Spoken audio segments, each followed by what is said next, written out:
আসসালামু আলাইকুম সবাইকে। কেমন আছেন সবাই? আশা করি অনেক ভালো আছেন। আল্লাহর অশেষ রহমতে আমিও অনেক ভালো আছি। নতুন দিনের নতুন একটা ব্লগে আপনাকে স্বাগতম। নতুন হিসেবে একটু সাপোর্ট করেন প্লিজ। আপনাদের সাপোর্টে আমার অগ্রযাত্রা ভালো হবে আশা করি। তো সকালের কাজকর্ম দিয়ে আজকের ব্লগ শুরু করলাম। আমরা বাঙালি, সো ভাত অনেক প্রিয়। আর আমরা ভেতো বাঙালি, 3 বেলায় আমাদের ভাত লাগে। তো আমরা সকালেও ভাত খাই, দুপুরেও খাই, আবার রাতেও ভাত খাই। মাঝখানে রুটি খাওয়া হয়, সেটা শখ করে। ফ্রিজ থেকে মাছ বের করে নেওয়া হয়েছে। আর এখন মূলত পাতা দিয়ে জাল করব। পাতা অনেক জমা হয়েছে, শাশুড়ি মা সবগুলো শুকায়া চুলার পরে দিয়ে দিয়েছে। আলু আর বেগুন কেটে নিয়েছি। আমার ভাতও প্রায় হবার দিকে। তো শ্বশুর যাবে ধান নিয়ে বাজারে বেচার জন্য, বাবুরাও স্কুলে যাবে।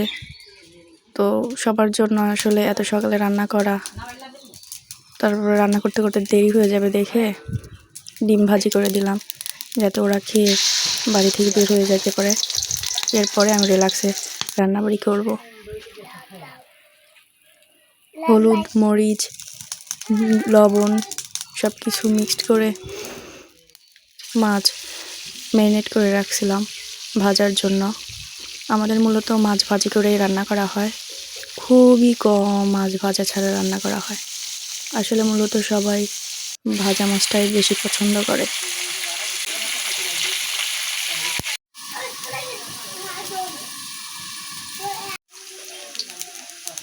বেরেস্তা মূলত আমরা মাংসেও দেই, আবার মাছেও দেই, যে কোনো তরকারিতে।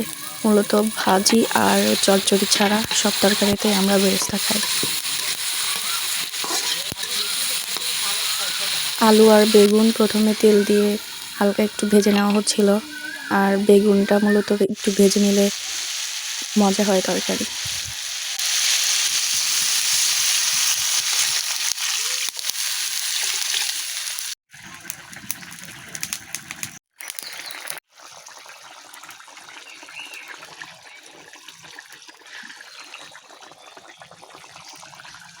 আমার মাছের তরকারি রান্না করা শেষ।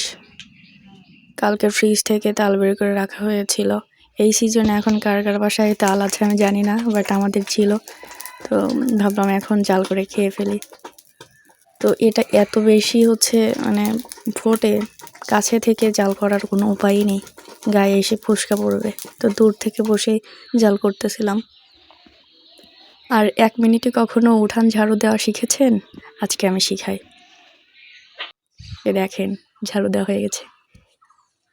জাস্ট মজা করলাম। 1 মিনিটে আসলে কোনো কাজই ওইরকমভাবে করা সম্ভব হয় না, সময় লাগে। তারপরে এই তো আমাদের 4টা হাঁস আছে, 3টা হাসি আর একটা হাসা।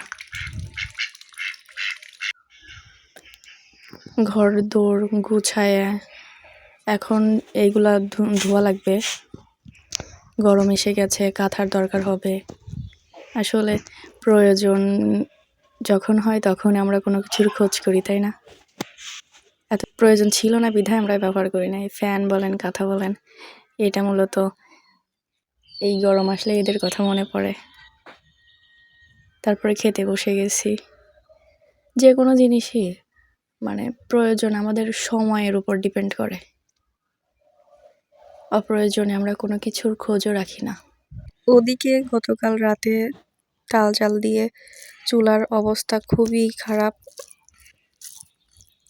রাতে বেগুন আর আলু দিয়ে ভাজি করা হয়েছিল, ওই তরকারি এখনো ছিল, তো ওটা একটু নিলাম আর মাছ দিয়ে খেয়ে উঠলাম। তারপরে এগুলো এখন ধোয়ার পালা। বাড়ির কাছে নদী আছে, বাট আমি নদীতে যাই না, সব কাজ আমি টিউবওয়েলেই সারি। কাঁথা, চাদর আর বালিশের কভার ধুয়ে আমি রোদেও দিয়ে দিয়েছি।